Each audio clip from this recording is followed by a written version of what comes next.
시편 112편 말씀을 보겠습니다.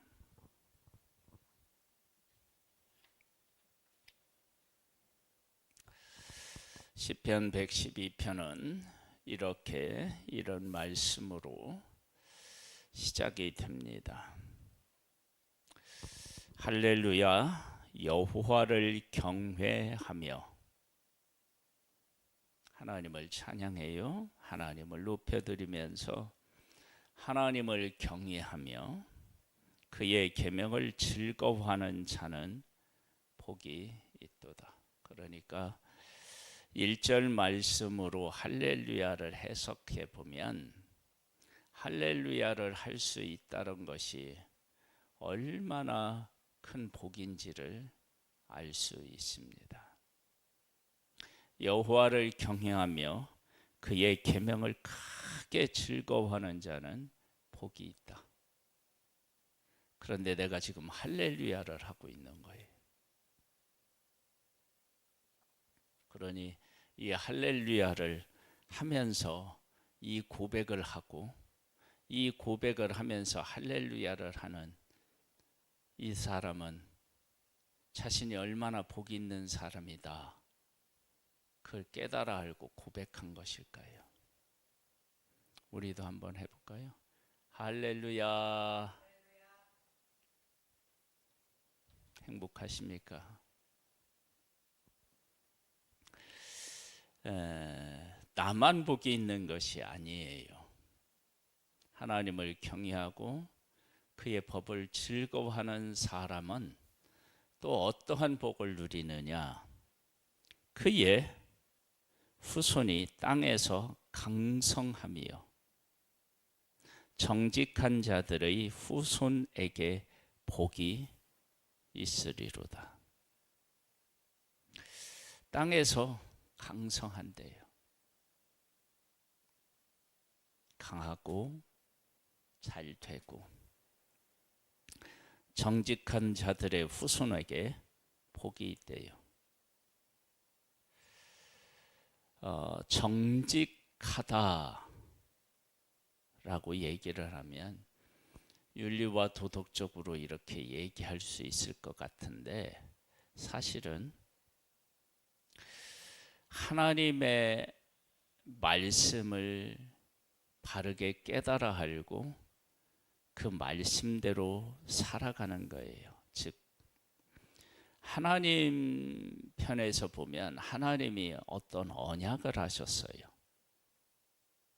그랬을 때 그 언약을 끝까지 이루어 가시는 것, 그것을 성실이라고도 얘기할 수 있고 정직이라고도 얘기할 수 있어요. 그렇다면 우리들 안에서 생각해 보면, 우리들 편에서 생각해 보면 정직은 하나님의 말씀이 있는데 그 말씀을 따라서 살아가는 거예요.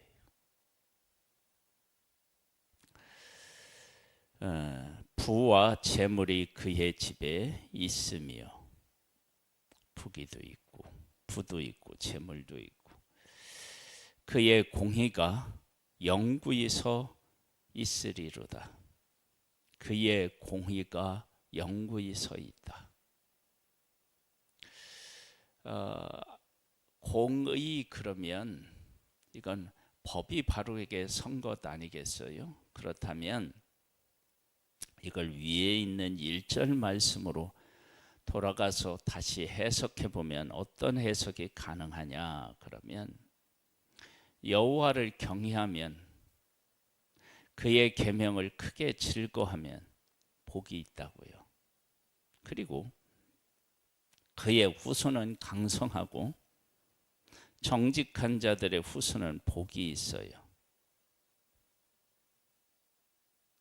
이것이 공의로운 일이에요.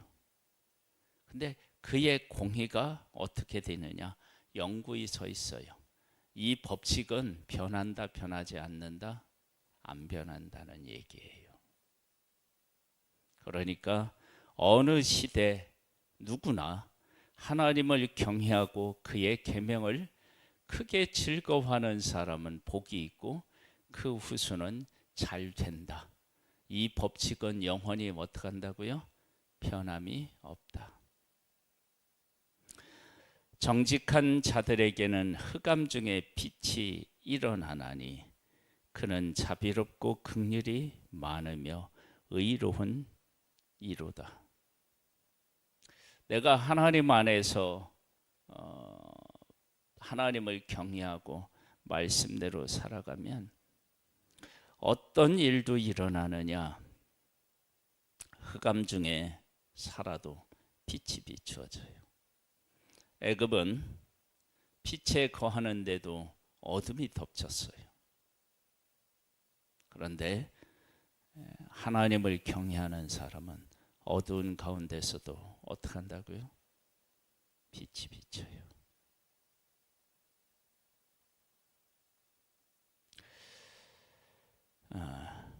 하나님을 경외하는 사람들에게 이런 일을 경험하나요? 안 하나요? 그런 일들을 경험하고 일어납니다. 은혜를 베풀며 꾸어주는 자는 잘 되나니 그 일을 정의로 행하리로다. 당연한다라고 하는 거예요. 그러니까 하나님이 우리를, 연약한 우리를 돌보듯이 우리도 그들을 돌보면 그것이 곧 하나님이 세워놓으신 그 법칙에 우리가 순종하는 것이고, 그 법칙에 순종하면 그 법칙에 맞는 일이 일어나는 것입니다.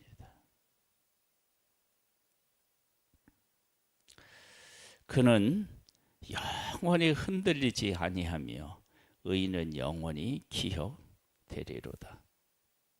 내 인생을 흔들리지 않는 인생으로 만들려면 하나님을 경외하고 그의 계명을 크게 즐거워하면 됩니다.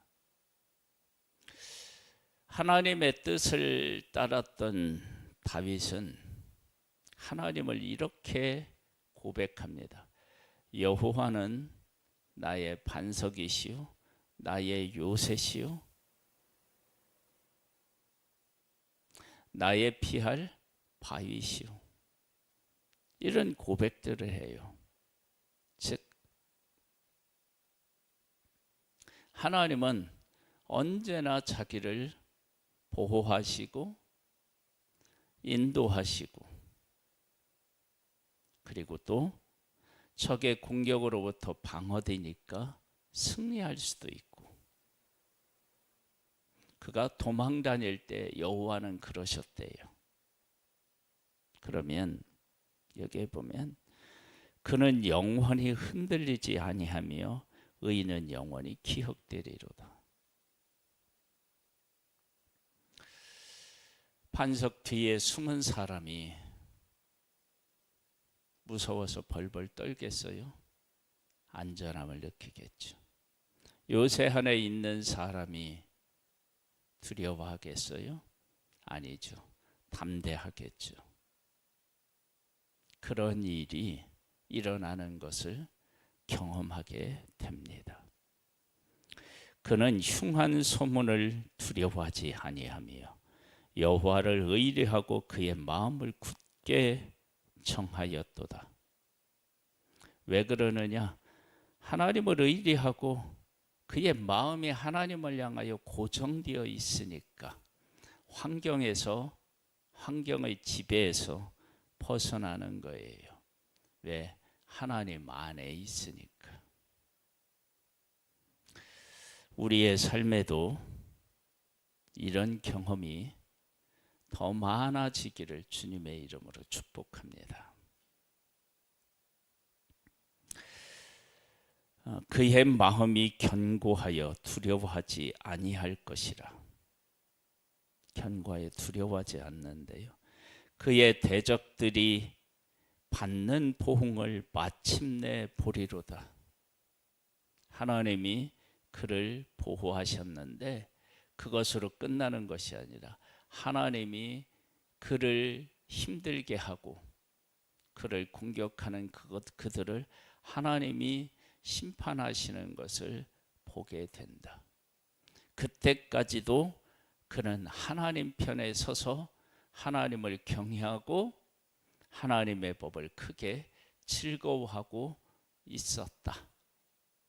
그런 사람은 반드시 승리를 경험합니다. 그가 재물을 흩어 빈궁한 자들에게 주었으니 그의 의가 영원히 있고 그의 뿔이 영광 중에 들리리로다. 하나님이 하나님을 경외하며 그의 계명을 크게 즐거워하는 사람을 하나님께서 끝까지 지키시고 복되게 하셨어요. 그런데 그 사람은 부유한 사람처럼 보일까요? 가난한 사람처럼 보일까요? 이렇게 원수들로부터 보호를 받고 이런 것을 보면 상황적으로 볼 때 좋은 편이 아니죠. 그런데 하나님이 함께 하셔서 승리를 더해가요. 근데 그는 부족한 존재였어요. 네, 부족한 존재인 하나님이 끝까지 그를 돌보듯이 내가 돌볼 사람이 있는데 그를 끝까지 돌본다. 그러면 끝까지 나를 돌보시는 그 하나님이 끝까지 그 누군가를 돌보는 사람을 어떻게 생각하실까요? 기뻐하지 않겠어요? 그런 이야기입니다. 그러니까 어려운 사람들을 끝까지 내가 돌보는 거예요. 하나님이 끝까지 나를 돌보듯이 내가 그렇게 하는 거예요. 그것을 하나님은 기뻐하고 즐거워하시고 그렇게 행하는 나에게 복의 복으로 함께해 주십니다. 악인은 이를 보고 한탄하여 이를 갈면서 소멸되리니 악인들의 욕망은 사라지리로다. 내가 악인인데 내가 누리고 싶은 이 일이 있는데 내가 누리고 싶은데 내가 어떤 삶을 살아서 그것으로 내 삶을 누려보고 싶은 것을 하나님을 경외하면서 그의 계명을 크게 즐거워하는 사람이 다 빼앗아가듯이 그가 누리는 거예요. 그것은 빼앗아간 것이 아니라 하나님이 주셔서 누리는 것인데 근데 그것을 보면서 어떻게 하느냐? 한탄한대요. 회개하는 것이 아니라 한탄하고 이를 간대요. 그러니까 지금 홍해가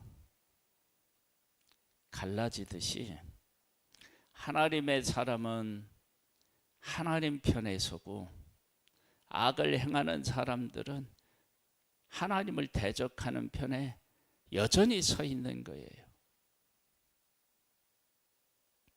그래서 한탄하며 이를 가는 거예요.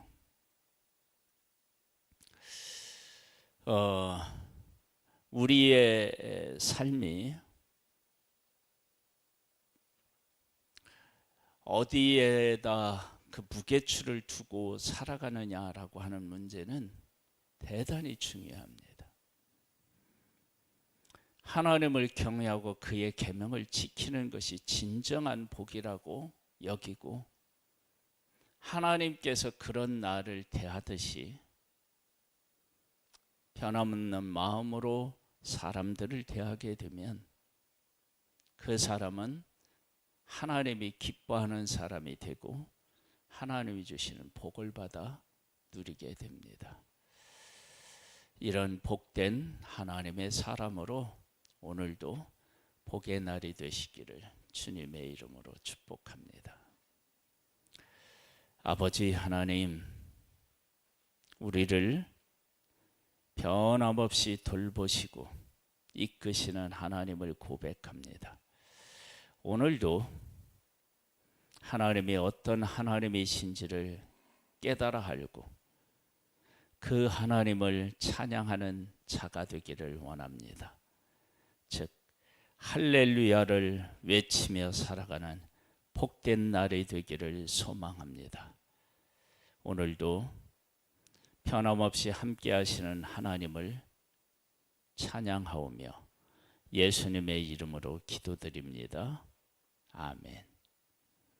하늘에 계신 우리 아버지여, 이름이 거룩히 여김을 받으시오며 나라에 임하옵시며 뜻이 하늘에서 이룬 것 같이 땅에서도 이루어지리이다. 오늘날 우리에게 일할 양식을 주옵시고 우리가 우리에게 죄 지은 자를 사하여 준 것 같이 우리 죄를 사하여 주옵시고 우리를 시험에 들게 하지 마옵시고 다만 악에서 구하옵소서. 대개 나라와 권세와 영광이 아버지께 영원히 있사옵나이다.